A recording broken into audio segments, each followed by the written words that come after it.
Salam sejahtera. Ini adalah pengakuan pendedahan KJ yang paling mengejutkan kita. KJ dedah, Majlis Sukan Negara MSN juga terima dana syarikat judi ketika dia menjadi menteri.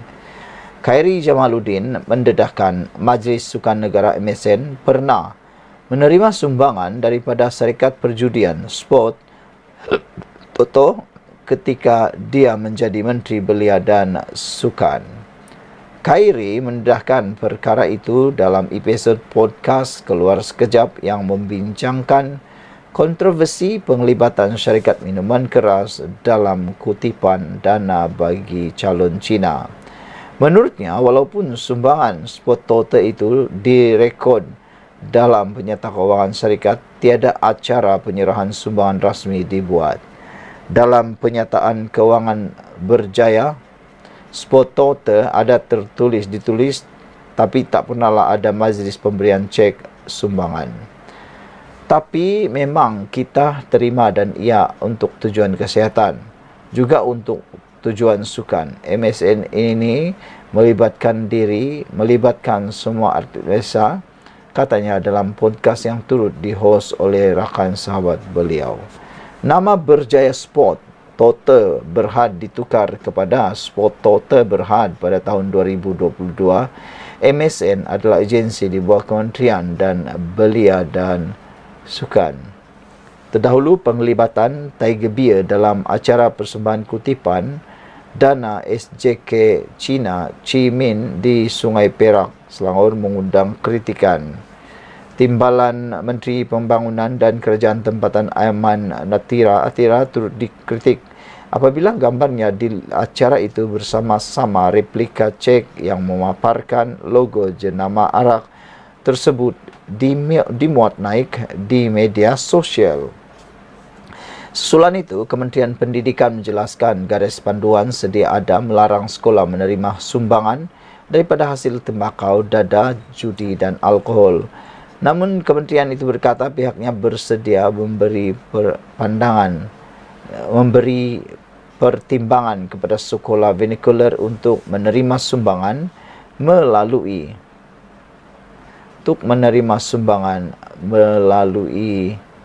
host ataupun adalah melalui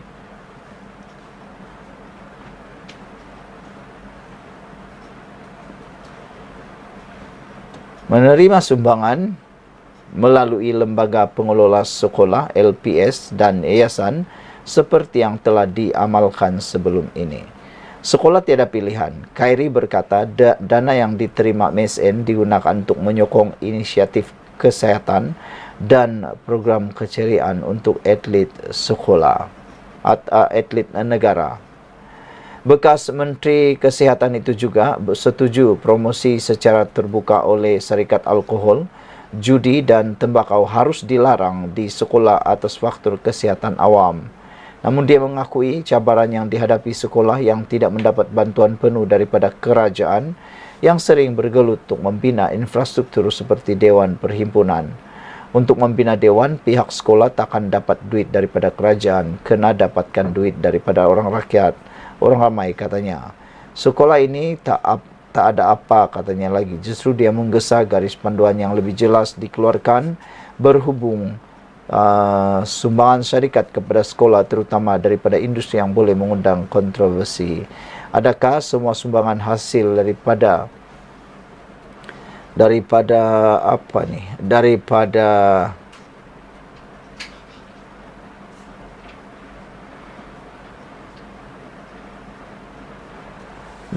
kegiatan perniagaan seperti penjualan arak dan rokok tak dibenarkan ataupun hanya tak dibenarkan untuk dipamerkan? Soalnya lagi. Sekian untuk kali ini. Jangan lupa tinggalkan komen anda, tekan butang subscribe. Bye-bye. Salam sejahtera. Akhirnya terbongkar. Mengapa? Apa sebab calon Parti Bersatu datang dari copy and paste Parti PAS? Sudah dapat dijangka perkara ini akan berlaku dan diketahui. Namun demikian, beberapa waktu yang lepas kita pernah bercerita tentang tindakan calon PRK Nenggiri yang mengangkat sumpah laknat dan juga kelihatan seperti kurang bermaya. Ada juga netizen kata calon yang diperoleh oleh PAS, Perikatan Nasional dan Bersatu ini sebenarnya adalah teknik politik yang paling licik sekali, yang mana calonnya diletakkan seperti itu. Saudara-saudara sekalian, ini adalah pendedahan mengapa bekas ahli PAS yang menjadi calon di PRK Nenggiri. PRK Nenggiri letak bekas ahli PAS untuk elak boykot katanya. Oh, rupa-rupanya ada juga boykot-boykot macam mana ceritanya?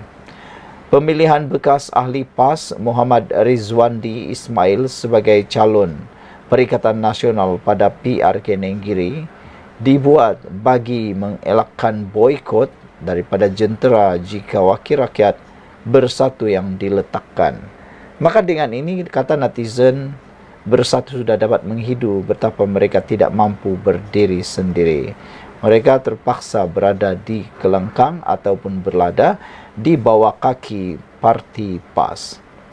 Muhammad Rizwadi, 41 tahun, bekas timbalan Ketua Pemuda PAS Gua Musang, dilaporkan menyertai Bersatu 2 hari sebelum diumumkan sebagai calon Isnin lalu.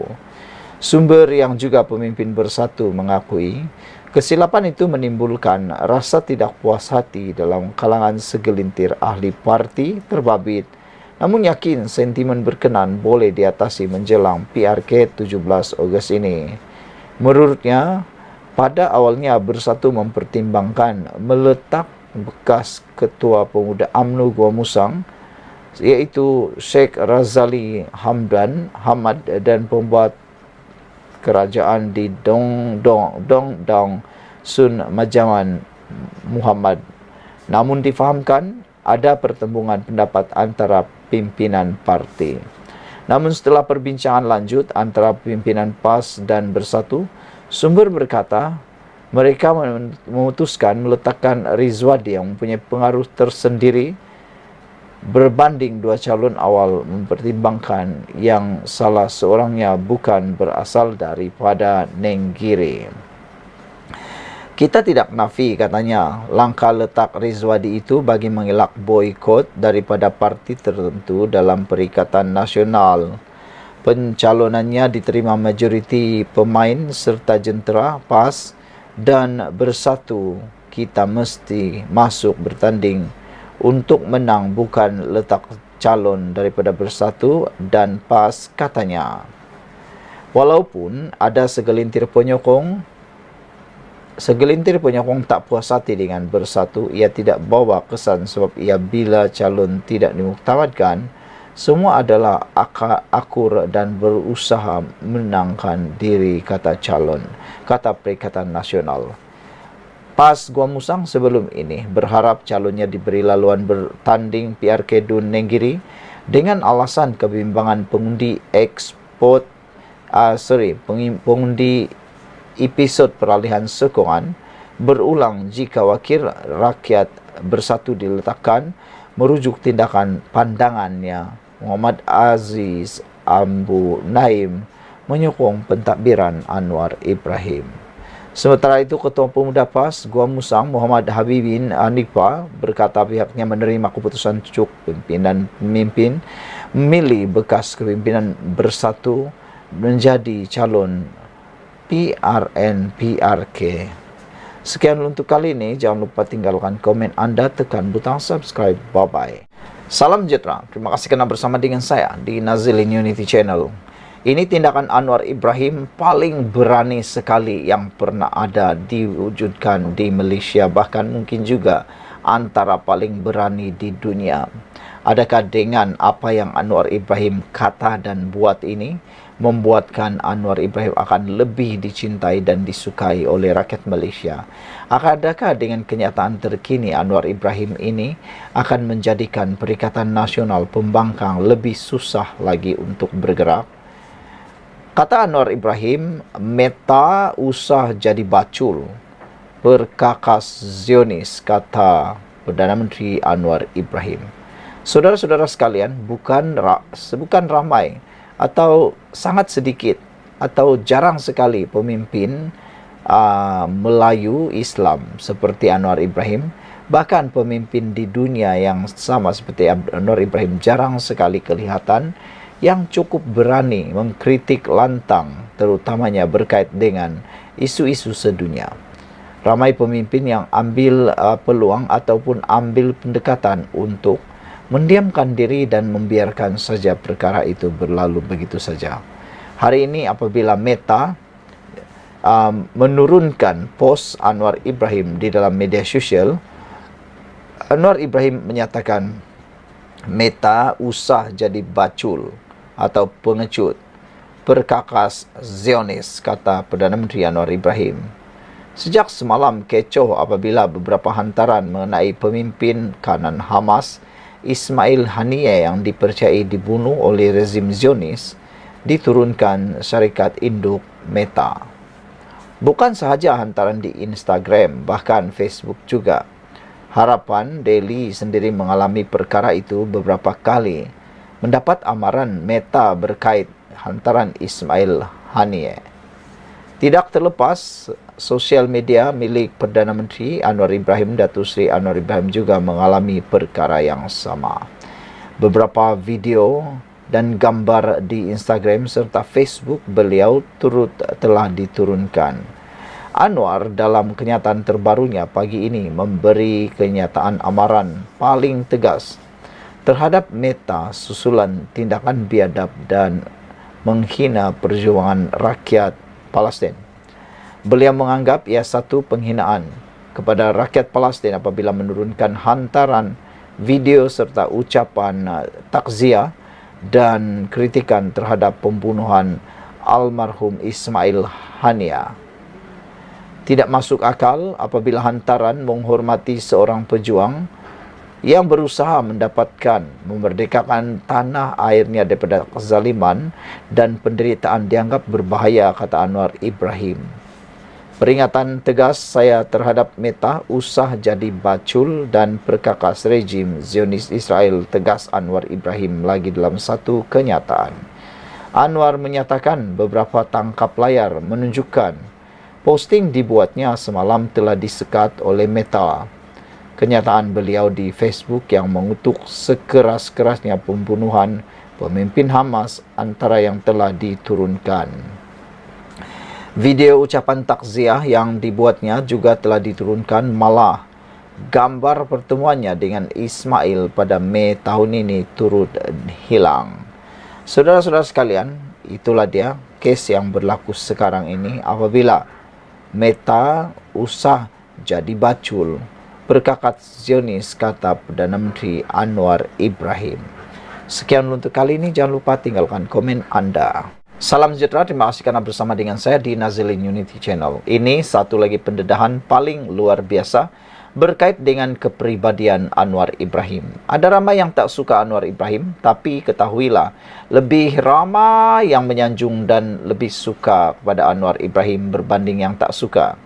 Terkini, satu lagi pujian tertinggi diberikan kepada Datuk Seri Anwar Ibrahim, bukan daripada orang biasa tetapi daripada Dr. Maza. Beliau memuji keberanian dan kesungguhan Perdana Menteri dan beliau akui tak ramai orang macam Anwar Ibrahim. Tepat sekali. Baru-baru ini ada seorang profesor, kalau saya tak silap, telah pun menyamakan Wan Faisal Wan Ahmad Kamal kononnya mungkin tidak mustahil menjadi Anwar yang kedua. Apabila perkara itu dibangkitkan oleh profesor itu, ramailah orang yang kata, dari manalah mereka dapat profesor ni, kata mereka. Bagaimanalah dia boleh berfikir pula untuk menyamakan Wan Faisal Wan Ahmad Kamal mungkin boleh menjadi Anwar Ibrahim yang kedua.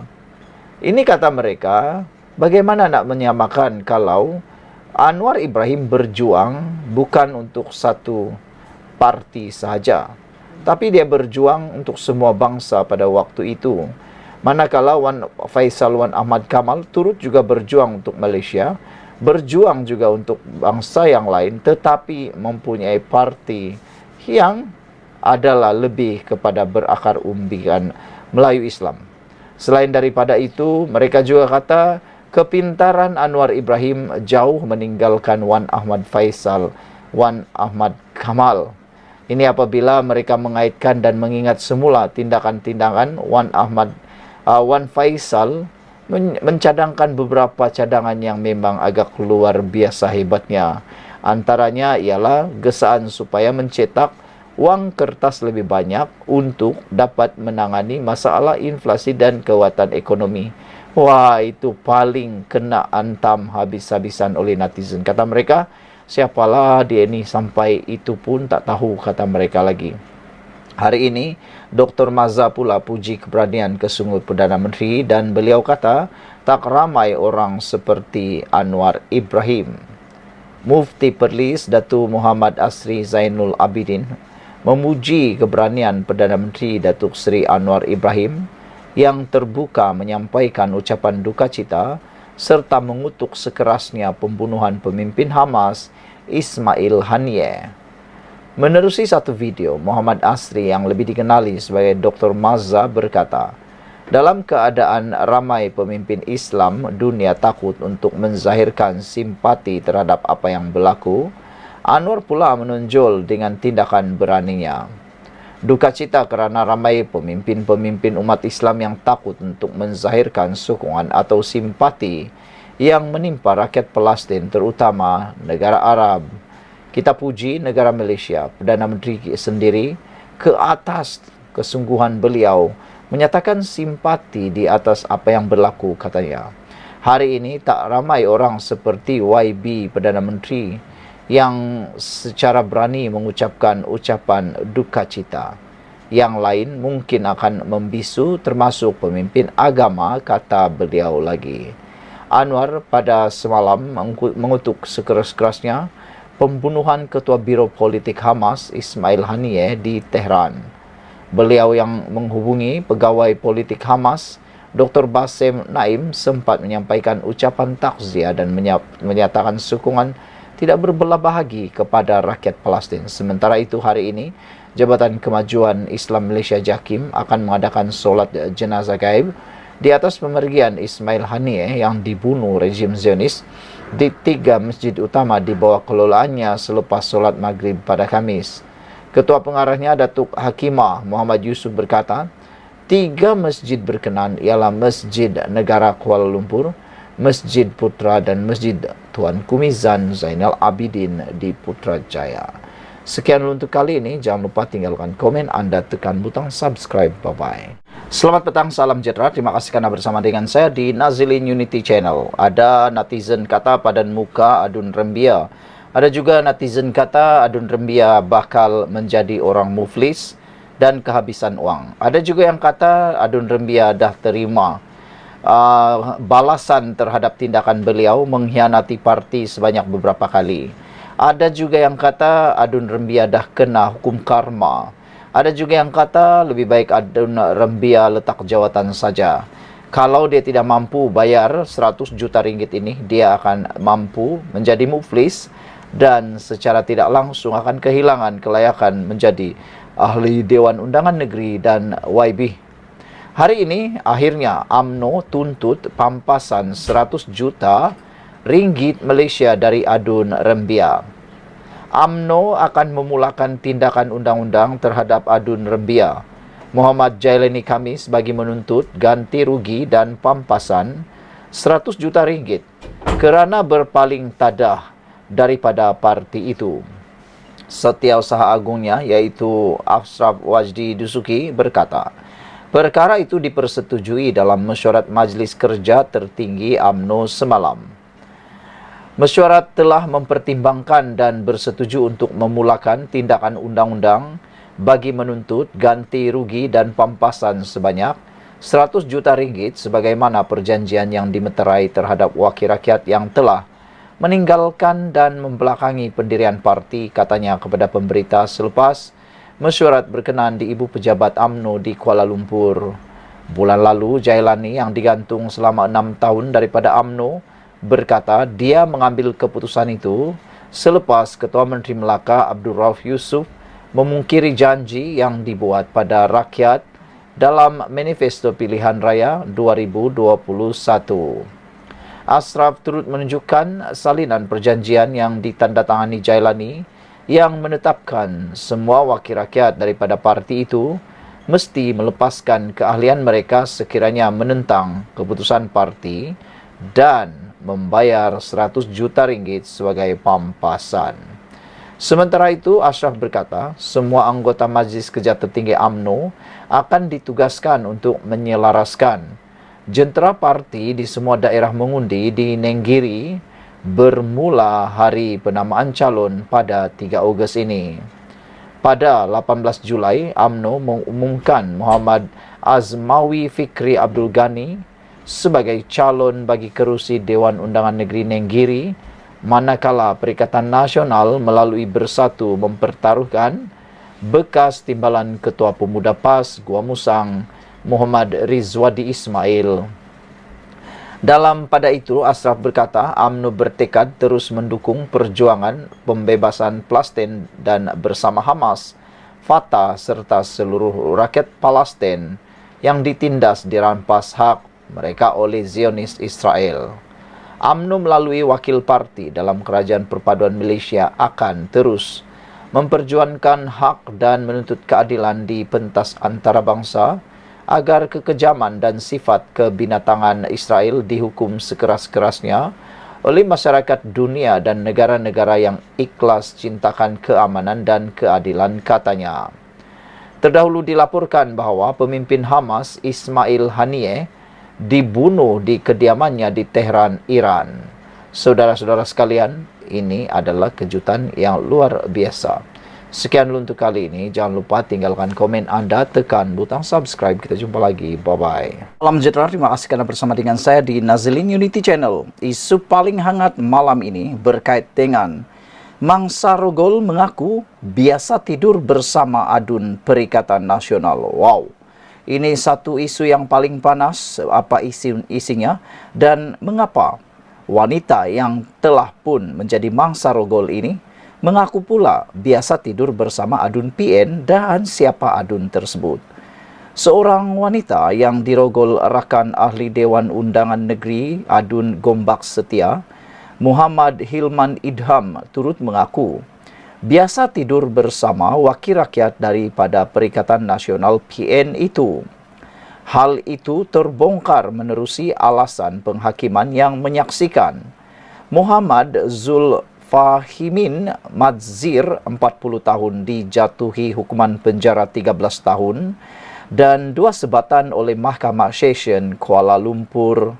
Sehubungan itu, pemerhati politik Najib Bakar bertanyakan sama ada Hilman akan membuat laporan polis berhubung dakwaan wanita berkenan yang telah memberitahu mereka berzina. Dalam perbicaraan, rupanya dapat tahu mangsa ini adalah girlfriend Hilman. Biasa tidur bersama, biasa mabuk bersama. Hari kejadian itu, hari jadi mangsa. Hilman bawa dia celebrate. Bila dah mabuk, ditempahnya bilik hotel dan ditinggalkan mangsa dengan Zulfahimin. Dia bagi je girlfriend. Dia kat kawan sendiri. Sharing is caring quote. Amerika sungguh adun PN ini rupanya, ya, perlinya. Dalam masa sama, Najib menyarankan agar laporan kepada Jabatan Agama Islam berkaitan perlakuan terkutuk itu dibuat. Kalau Hilman tak lapor, kira betul lah kan, soal beliau. Boleh dah ni buat laporan kepada Jabatan Agama Islam terhadap adun PN ini kerana berzina, tulis Najib lagi. Untuk rekod, orang ramai boleh memuat naik atau memuat turun alasan penghakiman kes Rogol yang membabitkan kenalan pemimpin PN berkenan. Menerusi dokumen mahkamah itu, Hilman menjemput wanita berkenan untuk sambutan ulang tahun kelahiran di sebuah restoran di hotel berkenan bersama tertuduh iaitu Zulfahimin dan beberapa lagi rakan lain pada penghujung tahun 2020. Selepas makan malam di restoran itu, mereka beredar ke bilik karaoke, namun melihat keadaan mangsa yang mabuk, tertuduh mencadangkan bilik hotel ditempah untuk menempatkan wanita tersebut. Hilman telah memapah mangsa ke bilik hotel bersama tertuduh dan 3 lagi individu. Namun, mangsa menyedari berada dalam keadaan bogel lalu setelah terjaga pada jam 4.30 pagi 5 Disember tahun 2020 lalu, dia membuat laporan polis berhubung kejadian tersebut. Mahkamah Seksyen Kuala Lumpur akhirnya menjatuhi Muhammad Zulfahimin Mazir 40 tahun dengan hukuman penjara 13 tahun dan 2 sebatan. Bapa kepada 3 anak berkenan didakwa merogol seorang wanita berusia 35 tahun di sebuah bilik hotel di Sri Hartamas pada jam 1 hingga 3 pagi pada 5 Disember 2020. Mangsa rogol mengaku biasa tidur bersama adun PN si Hilman tu dalam keterangan mahkamah. Ingat tak kes kawan si Hilman yang disabit kes rogol tu? Namanya Zulfahimin dihukum 13 tahun penjara dan 2 sebatan. Tulis Najib Bakar @Najib Bakar di laman Twitter X beliau. Sekian dulu untuk kali ini. Jangan lupa tinggalkan komen anda, tekan butang subscribe. Bye-bye.